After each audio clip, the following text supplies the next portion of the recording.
Welcome into another weekly mock draft here on the SFS channel, where each and every single Friday, but this week we've got a rare occurrence. The video's coming out on a Saturday because I had some stuff going on. Videos got jammed up a bit, so all my content had to be pushed back a day for this week. But don't worry, next week we'll be back on track and videos will start coming out on Monday. But regardless, all you gotta do is be a subscriber or a viewer here on the channel, and you just give us some input and let me know what you want to see me mock draft for the coming week's video. So today we had David Willis's suggestion, a full 10-team PPR mock draft starting from the 10th overall draft position. So again, it's that easy. Next week's video is already taken right now, so there is already a format and a draft strategy that I've got down on paper ready to go for that episode. Obviously, ADP might change from now and then, but that video won't be recorded for a while yet. So no need to worry about that. But again, if you want to be featured and have your specific league situation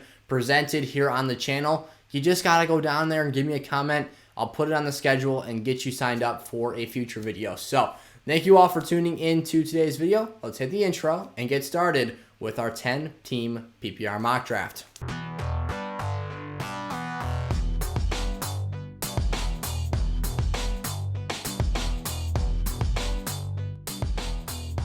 Alright, I tend to like light mode just a bit better than the dark mode, but we'll go back to it because I think that the majority of you actually like the dark mode better. So let's get this thing started here, drafting from the 10th overall spot on that bench. CMC, Alvin Kamara, Dalvin Cook, here we go, Saquon Barkley, Nick Chubb, 5 straight running backs off the board, Derrick Henry, and I think this one's a bit rightfully so. I probably would have taken Henry over Nick Chubb.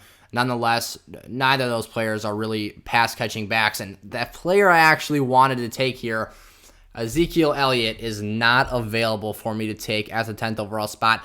Zeke, while we're on the topic, this is a player I'm making a video about here within the next week or so. His draft stock, in my opinion, for me personally, is rising. I just really like the idea and the situation the more I think about it. And I think that for a player who's seen such an elite level of volume in that Dallas offense his entire career, even if the efficiency is going down, he's still going to get goal line carries. Tony Pollard is not going to infringe upon his workload as long as Zeke is healthy. In the passing game in 2020 was so encouraging for me to see out of Ezekiel Elliott, because I think that with that added to his game, having a spill out option in the backfield for Dak Prescott is going to be something that he's going to go to again and again, and it's just going to become a really nice connection and add lots of value to him in fantasy. So a really impressive target share for Zeke, or at least a target count that we haven't really seen from him in the past on a consistent basis. He did have a nice number of targets another season during his, obviously he's in the second contract of his career right now, but for the most part, he has not been much of a receiving threat, so that's something we love to see incorporated into his game here.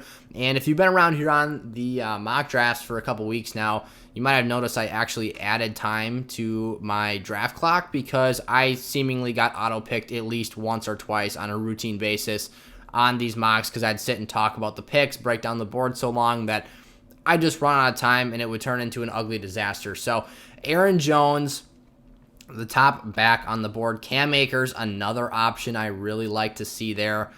Those are two players who I think have really, really comparable play styles and fantasy upside this year. I really like what I can get from both of them. Austin Eckler, he's kind of, I call him Mini McCaffrey. If you go check out the draft guide collection on sizzlefantasy.com, in his profile for this season, I talked about why I consider him to be kind of a Mini McCaffrey.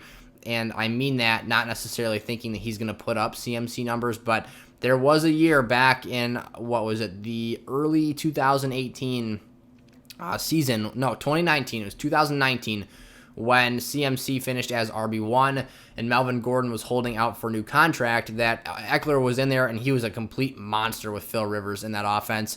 The screen game was on point. Eckler as a rusher was just fantastic. So there's a lot of stuff going for him there. This is kind of a spot where, based off of the way the board has played out, that I'm actually considering, and I do have back-to-back picks, that's something that's worth noting here.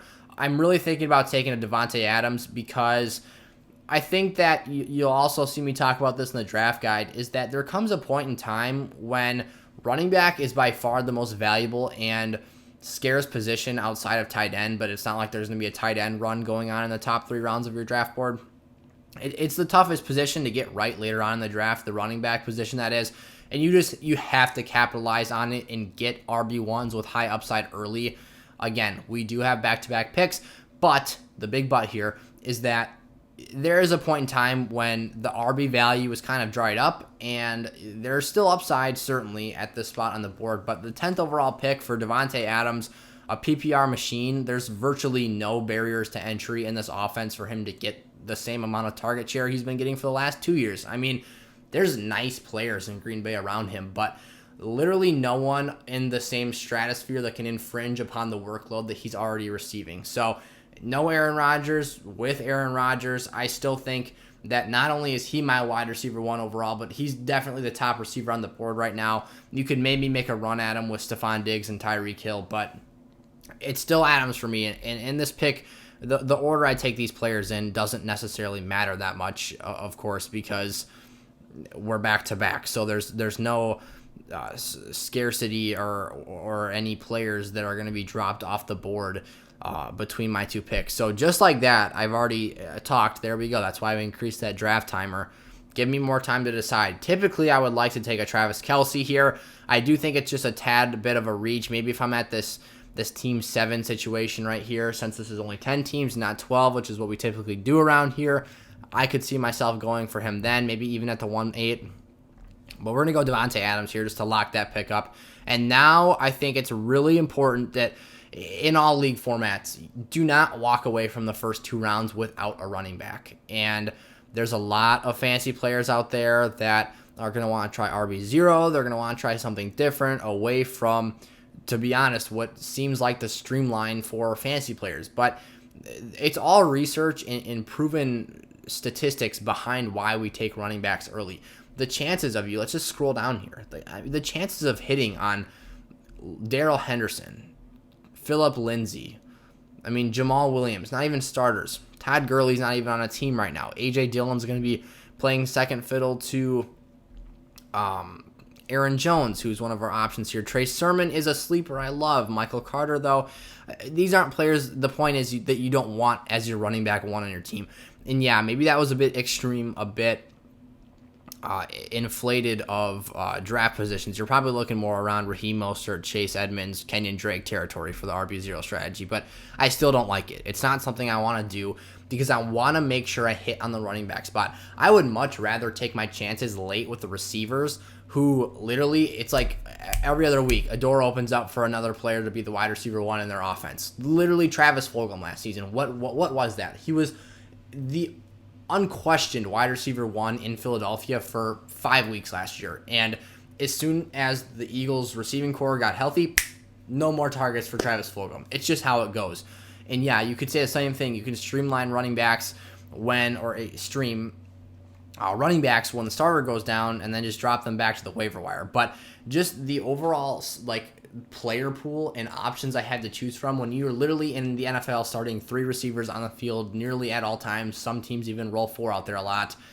And you typically only have 1, and very rarely you have 2 running backs on the field. The opportunity is just far greater for a receiver to produce than it is for running back. So you just have to make sure that you can soak up as much of the value with those top end running back producers as you can. So here's my thought process behind this pick. We have to walk away from the top 2 rounds with at least 1 running back. I don't like to, even if I were to take Travis Kelce here, who I think gives us great positional advantage, just in the sense that I've already taken a Davante Adams, and I think it'd be kind of a crime to let him fall past the 2-1 here, which would put him pretty much into the second round in a 12-team league even, is that I just don't want to wait for all these guys to go off the board. So Aaron Jones, the thing that I'm being a bit held up on right now is I'm not so sure I want to stack a running back and a wide receiver from the same team. If you want to go out there, and I actually just had a question about this in the comments section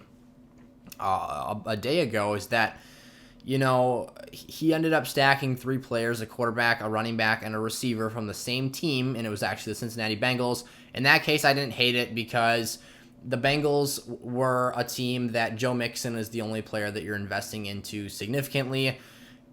And with Joe Burrow and Jamar Chase being there, those are 4th, 5th, and Joe Burrow even later so than that, round picks in your fantasy draft. So it's not something I hated too much. But if you want to dive all in on the Kansas City Chiefs and try and draft CEH, Tyreek Hill, Pat Mahomes, there's a point in time when if the Chiefs have an off week or they run into tough competition, which, yes, rarely happens, but when it does, you're pretty much in for a dud. And that's something that I want to stay away from. I want to diversify my picks here. It's not a reason not to take a player, as I actually told this individual who commented on my videos, but I think that it's something that you factor into your assessment of making a draft choice on the board. So Austin Eckler, another player I really, really like here. I hate to see Cam Akers going that low.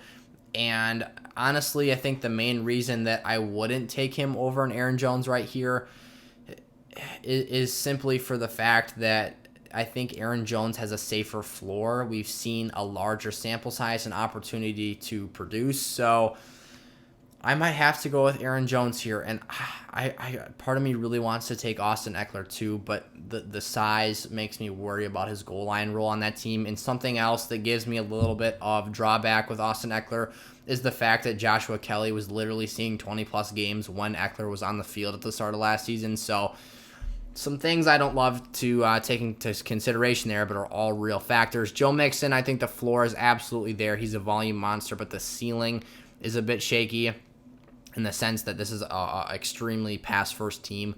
I think I got to go Aaron Jones here. I think that Cam Akers' upside might be, and he would have been my second choice, I think, at this spot, even above an Austin Eckler.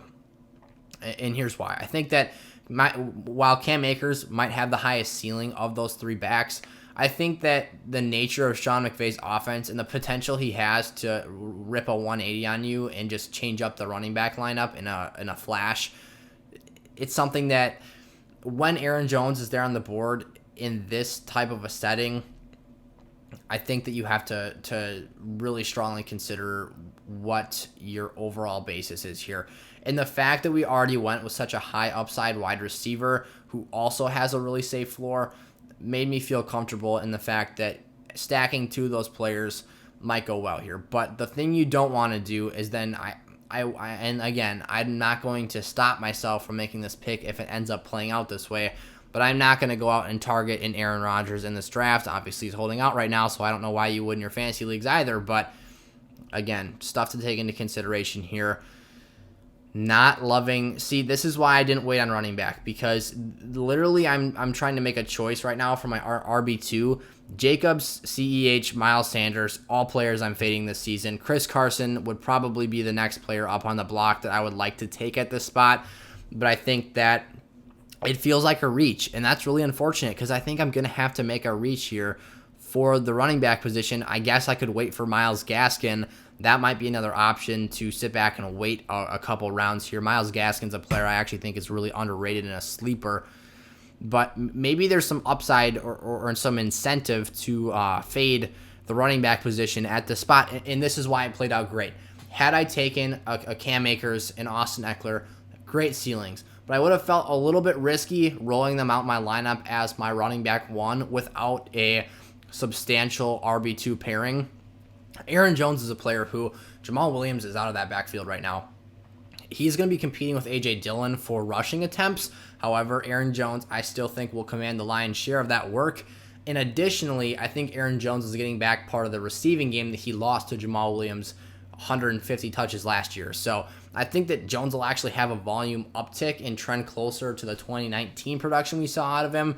He won't have 22 touchdowns, but maybe we can hope for 14 or 15, and that would still be an improvement over his 11. So he literally chopped his number in half from 2019 to 2020. So I'm feeling really good about the safety and the upside of those two picks. And Jones as a player, I wouldn't say is nearly as explosive as a Cam Akers and has nearly as good of a receiving threat ability as an Austin Eckler. But I think he meshes the two skill sets well in the fantasy versatility to give you what you're looking for here. So I could get another player I view, and this is the 30th overall selection in the draft. I could get a player in Keenan Allen right here who I absolutely value as a premier wide receiver one in fantasy football, especially. This is a full PPR mock draft. the target share he gets is ridiculous. He had literally tops in the league right there with Devontae Adams, and they were not the league leaders in targets. There was actually, I believe, Stephon Diggs and DeAndre Hopkins had more than them. I believe Allen Robinson did so as well. But Keenan Allen, target monster, really, really great young quarterback in Justin Herbert. This is a situation that unless he gets injured, I see playing out very, very well. And this is the sweet spot where I talk about this for the 12-team leagues and for any, just looking at ADP in general. These third-round receivers, and again, this is a 10-team league, so we're pushing things back a little bit and or decreasing the round size by 2 every single round. This is where you find your money and get the bang for your buck at the receiver position, because there is a laundry list of receiver one potential players here. So I'm going to go back to back here, take 2 stabs at it with Keenan Allen, and turn right around and take Allen Robinson. I've got 3 wide receiver ones on this team. Full PPR league. The upside is enormous now, and I have to make sure that at this next spot, I go out here and take probably 2 running backs, maybe assess how the tight end position is falling. Darren Waller went there at the 3-9. That's a really nice pick. Something that if you want to differ from my strategy a little bit there, you could have taken either Robinson or Allen and paired him with Waller and kind of spread the depth throughout your board. Something, again, I wouldn't try to do. This is something I actually don't think I've touched on before, is when you're drafting your team in fantasy, don't just go down the position chart and try to just fill out starters at every position. Not every position is created equally in fantasy football. The running backs are much harder to find. Receivers, quarterbacks, far, far easier to get your hands on productive players, unless you are talking about a super flex league, which then you can start 2 quarterbacks, and that chops that number in half and makes them a whole lot more valuable than before. But nonetheless, don't just go out here and try to, boom, quarterback done, running back. Oh, now it's time for receivers and tight ends. That's not how we should be assessing or approaching our fantasy boards. And no worries if you've done that so far. Obviously, everybody's got to start somewhere, and I'm here for all of you, regardless of what your fantasy experience is or how long you've been playing, how many championships you've won.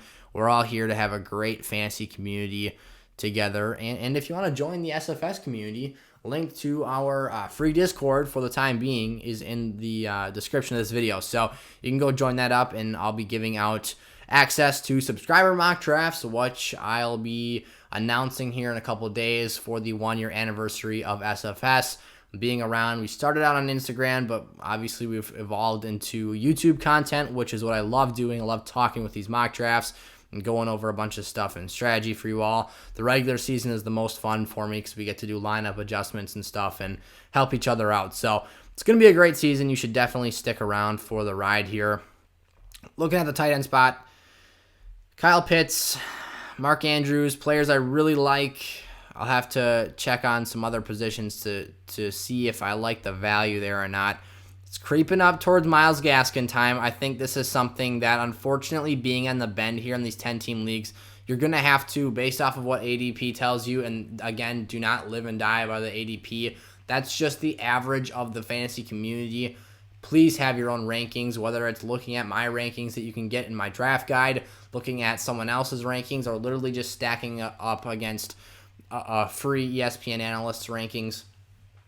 Is you need to at least have a sense of how you value each individual player. You shouldn't just take someone's 100% word for it. You're naturally going to feel differently about different players, and you shouldn't just stick and get tunnel vision and look at one piece of notes. At least have the wherewithal to expose yourself to different content, to soak up different information, and gather yourself various perspectives on players, because that'll help you tremendously on draft day and make sure that you ultimately find success. So if it looks like a reach based off of what the raw number value tells you, don't be discouraged or don't get scared off of that. Now, there is cases where if you're reaching up like 15, 20 spots, you might be looking a bit shaky, but this is the 60th pick on the board, and I'm thinking about, Myles Gaskin, I guess technically was supposed to go already. Or no, this is the 50th pick on the board, but I'm looking at taking someone whose ADP is 59th, so potentially an 8.5 spot reach here. I think that's something that just comes along with the nature of of these 10-team leagues, especially being on the bend. You have to go out there and get your guys. So decisions. Running backs, I really want to take Myles Gaskin here and just lock up that RB2 spot.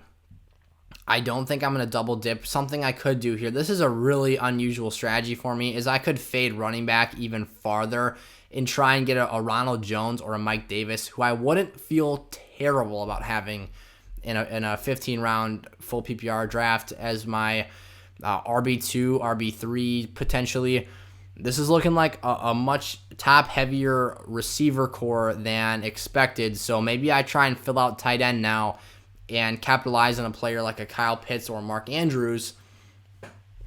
And now I've got a decision to make for myself. So I think Mark Andrews will ultimately outpace Kyle Pitts in the touchdown department, but I think Kyle Pitts might outpace Mark Andrews in the targets and potentially yardage department.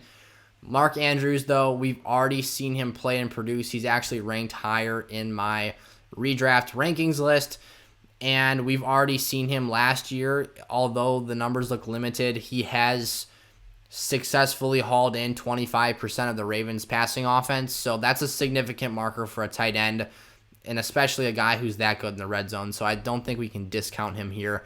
We got to snatch up some Mark Andrews. So I'm really liking how the starting lineup is playing out. Obviously, we have a bit of a hole at the RB2 spot. That's something that we should probably address very quickly. I'm still debating whether or not I'd like to go dip into the receiver pool one more time or pull the trigger on Myles Gaskin, who notably is a very, very good pass catcher and route runner. They can actually split him out wide. He's very shifty.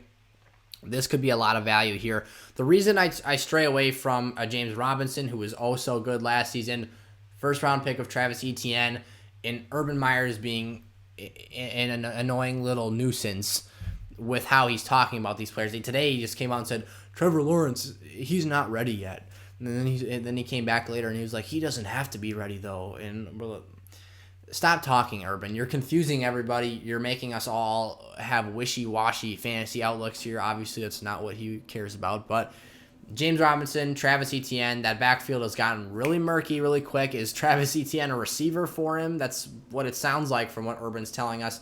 Or is... He said that Carlos Hyde was going to be in the 1-2 punch with James Robinson. So it's a not so optimal situation, and you don't know who's going to be in there. I'm sure they'll toss Etienne in at some point, and he'll have a great season, or at least a stretch of games if they utilize him as a receiver. I expect him to be a pretty dynamic weapon, but that Jags backfield is not something I'm too keen on investing into, and I honestly don't think I've picked any player from them in a mock draft yet this year. Kareem Hunt, he's just not the starter on his team. I mean, I understand it. He's really talented, and if he is the starter, if Nick Chubb goes down, he's an RB1. And we saw that in Kansas City when he was the guy there. But he's not, is the thing. In Cleveland, they've already got Nick Chubb. They've already got this offense molded around that, and Hunt will still get his touches. But I think even the value we place on him as an RB2 every week in lineups, because of his receiving value, wasn't as high a volume as I would have liked to see last year. So I'm going to pull the trigger there. Myles Gaskin, it is, quote-unquote, a reach, but I think that due to the other names that would have been available, and we'll see if some of the guys I was thinking about picking even fall to this spot. You know, a Javonte Williams would have been a lovely pick, a super high upside player once he comes in and takes over that role for Melvin Gordon, who is a player I'm absolutely fading this year. That's a player I would have liked to see stay on the board there, but still a lot of great options. We haven't addressed quarterback, but again, I'm not too concerned about just filling out every position on this team. Let's see. Yeah, I've got Ryan Tannehill, Jalen Hurts, and Tom Brady still available for me in probably a couple of rounds. So I'm not relatively concerned about quarterbacks at all right now. It'd be nice to dip into a Chase Edmonds right here, a player who's really productive in the receiving game. Still Mike Davis on the table. So if I want to just use an Aaron Jones as my bona fide RB1 and then just kind of play the matchups every week and roll out, maybe I've got 4 just kind of solid running backs behind him to use, that might be something that works out really nicely here too. So defense we'll worry about the last round, not something I'm concerned about. And ADP for defenses right now is just kind of reflecting it's a popularity contest. Our players just pick their favorite teams, so it just kind of turns into a disaster. I think it would be silly of me to wait any longer on drafting Brandon Ayuk right now, and I really am. I don't. T. Higgins could be a great pick as well. This is a player that played really, really great last year, but with Jamar Chase coming into the offense, maybe he sees less opportunity. Who knows how long it takes, but I think he'll eventually be the one there. Ayuk, nonetheless, is the pick for me at the 7-10. He just does everything well. Such a great route runner, very versatile piece. That offense is crazy efficient, and when everyone's healthy, everything works well. I don't think there was very many receivers better in fantasy last year than Brandon Ayuk down the stretch of the season. He was so consistent. The touchdown count was off the charts. The production was there. Everything you want to see. It was a very encouraging sight to see. So another player here I'm really interested in is a Brandon Cooks, who I think is being slept on way too heavily right now because of how highly they're going to have to pass the ball there next year. That's going to be a mess for the Texans. They won 4 games with Deshaun Watson and J.J. Watt on the roster last year. They lost to both of those players and arguably got worse at other positions as well. Not looking too good if you're a Houston Texans fan. I'd bet my money that they win 2 games or fewer. I think it's going to be a pretty murky situation for that franchise. Decisions. Thinking again about a Chase Edmonds, a Chase Claypool, T. Higgins. Raheem Mostert's a player I've been kind of silently having an internal discussion with. I would like to take him as a high upside RB3 for this roster. If he gets hurt, which is probably more likely than not to happen at some point, he becomes kind of a dud and a useless player in your lineups. But I think that while he's on the field, Raheem Mostert has the potential and the upside to produce RB1 level numbers, although that is a limited occurrence when we actually see that happen. Apologize, I had to take a drink there. Okay. I'm really liking how this lineup is playing out. Again, quarterback, not something we have to invest into right now.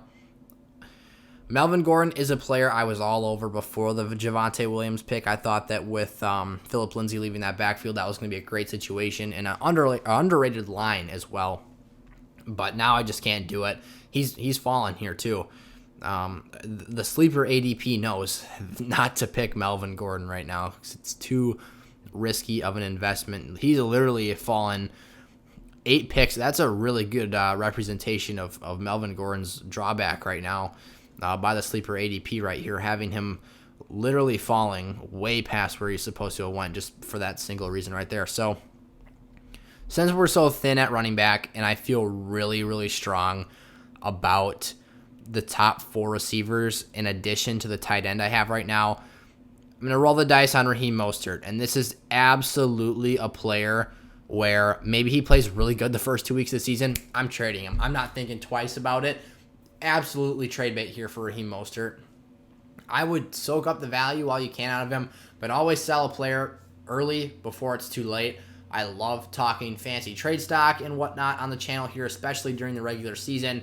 I'm all over that type of stuff. So if I see a tough group of games coming up for a running back, buy low. Snatch him up. He's going to be a player you want on your roster. Conversely, if you see that a below average player or an average at best starter for you is about to see some inflated numbers because the schedule gets really easy, keep him on your radar as a player that could be a sell high candidate. Go scout out other running backs that potentially could have tougher games and look like their stock is dropping. If you don't want to do the work for yourself, stick around here on the channel and just hit the subscribe button. I'll do the work for you and just, play it back to you and let you know what I see out there. So Mike Davis, Michael Carter, Trey Sermon. I love those 3 names at the running back spot here. Got to check in on quarterbacks one more time just to make sure that my guys don't fall too far down the board. Make sure I don't miss out on too much opportunity. It looks like I might lose out on the Jalen Hurts sweepstakes, even the Joe Burrow sweepstakes if I wait that much longer right now. I would be fine taking a Ryan Tannehill, especially with Julio in that offense. So I think we can fade another round here. I think that he's been a pretty popular pick for me on the channel this far this season. Will Fuller, Deontay Johnson. This is what I'm saying. The names are still so good at this spot that there's no reason not to be taking players, especially wide receivers later on, because the depth is 110% there. And I'll go Deontay Johnson just for that reason. He was a target monster last year for the Steelers. They have Smith-Schuster and Chase Claypool in this offense. Deontay Johnson was still among the league leaders in the target department last year, and it was a really impressive sight to see. If he can clean up the drops a little bit, get a bit more efficient, hopefully this offense takes a step forward in the run game to really help all the receivers out there. Deontay Johnson's definitely a player that could put up borderline wide receiver 1 numbers. He was a very productive wide receiver 2 last year as a player who was a pretty late round sleeper and put up awesome numbers. So definitely keep an eye out for him. I don't want to over-invest into a Joe Burrow here, and yes, it looks like a good value pick based off the board right now, but it's not a guarantee, I would say, that he plays week 1. We don't know that for sure. I think it'd be awesome if he did. I love watching him in the Bengals. I'm super excited to see him and Jamar Chase, but it's just not something I feel great about. Again, Trevor Lawrence, a young quarterback. We saw this with Joe Burrow last year. He was really good in stints and stretches, but it's hard to lay it all on the line with your mid-round quarterback picks. And that's not what we're doing here per se, but just having the rookie presence and the inexperience can sometimes affect your production, and that's something that you don't want to see here. So I'm actually going to roll the dice here and fade a Trey Sermon, a Mike Davis, a Michael Carter. I'm going to play my chances here and see if they can stick around, at least one of them, for the next round. And in the meantime, I think I want to pick up, or is it just worth it to get it over with and make the pick here? Because there's still a lot of receivers I like with their upside and their potential here. Russell Gage being this far down the board is another steal that I think that could easily be taken advantage of. I might just go right into the quarterback market here because I don't really know. Someone that I want is not going to be here at the next pick. I don't think Mike Davis will be there. There's a chance that Trey Sermon and Michael Carter are both gone, so I would hate to miss out on that running back crop and then come back and feel like I only have a 3-man rotation. So I got to take the safest pick here, I think, with Mike Davis. Again, this is a player that's probably trade bait midseason. Mike Davis doesn't have the highest upside in the world, but what he does give you is a floor, and he gives you the potential for volume. Look at Todd Gurley. Literally a useless running back and incredibly inefficient, ineffective. There goes Trey Sermon.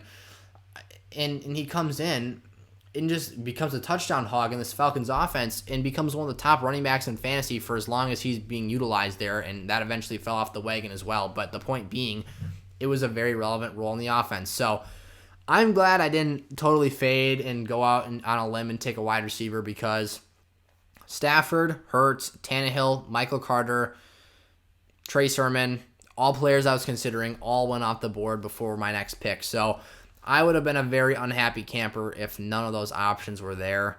That would have been something that probably would have stung quite a bit. So we're winding down the board here. Only 4 rounds left. Remember, I got to capitalize on a defense here. It's probably important that I take a peek at quarterback. It's looking like I'm a big Kirk Cousins guy, and I don't think he's going to be this absolutely elite league-winning player, but I think that Kirk Cousins is definitely a player that gives you a reliable and dependable floor. Just look at his weapons he's got in that offense. He's not going to go out there and bamboozle your opponent in fantasy, but he will give you just enough that if the rest of your lineup performs up to par, you're getting the job done. So I think I'm going to invest into receiver yet again. Michael Gallup is my pick here. Excellent down the field. I actually just saw a thing from Matt Harmon's Reception Perception on Twitter that Michael Gallup is actually the best X receiver mold in the Cowboys offense because of his ability to separate and stretch the field, and he does it better than anyone else in Dallas's offense. And that says something for a player that's in an offense with so much talent around him. So he is a very, very impressive player. Really high upside pick. The floor is probably not there because the volume isn't going to be there this season. But if you're looking for a sleeper in Dynasty leagues that might potentially be on a new team next year, Michael Gallup is one of those guys with an immense level of upside that if you can just be patient for even a year, it might pay major dividends for you in as little as one season. Obviously, him being in a contract year. So, Do I take Rashad Bateman here? Do I take A.J. Dillon here? Antonio Brown's another really nice sleeper pick. Or do I just pull the trigger on Kirk and just using ADP to relatively guide me here? It looks like we're around the 110 draft spots. Kirk Cousins not expected to go until the top 120, so I'll wait another round on him. I'll probably make him my last selection as I head into my defensive pick. And I actually have the last pick on the board, so that'll probably be the lowest echelon defense available. But like I said, A.J. Dillon's a really nice handcuff, I think, and I think that he will have some standalone value on the goal line and as a third and short back in this offense. But I think he's still like an RB3 in terms of his starting capabilities. Robert Tonyan's a tight end I'm fading. As a Packer fan even, the volume just wasn't there. 52 of 59 targets he caught last season, 11 touchdowns, so literally 20% of his catches were touchdown passes. That's not sustainable, so it's not something we should depend on as fantasy players. I'm going to take Antonio Brown here, and the reasoning for this is that I want to invest a little bit in a Tampa Bay's offense this year. I'm not overly high on taking your Chris Godwins. I think he's going a little bit high. I do like Mike Evans, however, in the third round. Nonetheless, I think that the ceiling isn't quite as high as we expected it to be for all these Tampa Bay pass catchers and offensive weapons. But what is actually there is that floor, and Antonio Brown kind of came on late in the postseason, and especially in the Super Bowl when he caught a touchdown pass. It's not like he's the old AB or anything, but there's definitely value in some streaming potential here for the wide receiver 3 in this offense. So one more pick, and then the Kirk Cousins is still there. He's actually supposed to be the next pick off the board, so we'll take him with one of these two spots. Ooh, I really like that Elijah Moore pick up there. That might be one to take a look at. Let's just peek at running back one more time. Jamal Williams is a really valuable handcuff piece, but considering the fact that we don't have any shares of DeAndre Swift, it's not an instant pick for me. Gus Edwards is a really nice handcuff as well, player that has some standalone value as a goal line threat. Or even a J.D. McKissick, who lines out wide as a receiver. I think I actually will take Jamal Williams here, and the reasoning for that is I'm already feeling really, really, really great about my wideout lineup, that adding some depth at the running back position I think can be very helpful here. And what Jamal Williams actually gets a lot of volume at is the passing game. And I talked about he had 150 touches last season, played on 40% of the Packers' plays. Obviously, he moved teams this offseason, so a new scenery, a change of scenery for Jamal there.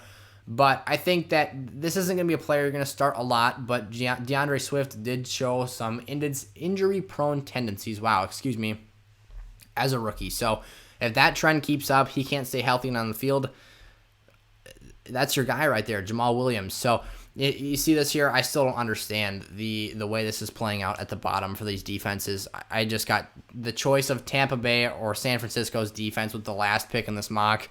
I say this all the time too. Tennessee, really? The Jets, really? The Pats even? They were not up to par last season with what their typical standard is. Really? I can justify picking these defenses as starting defenses in fantasy, but not over Tampa Bay or San Francisco. So we'll make this pick up and the mock draft off here, and we'll see you in the outro. There you have it. Another week, another viewer mock draft where, again, if you forgot from the time you started this video, I'd take a suggestion from one of you, my subscribers, my viewers, and you put that down in the comment section below. I'll get back to you and let you know when you can expect that video to be out. So we do these once a week. I'll be announcing a live subscriber mock draft where you can actually join me up and mock draft with me, and I'll break down your team as the draft is going, and it'll be a really great time. I've got a giveaway that I think I'm going to be doing here and some other cool stuff for that 1-year SFS anniversary celebration. So thank you all so much for tuning into today's video. Make sure to leave this video with a like before you head on out today, and I'll see you all next time. Peace out.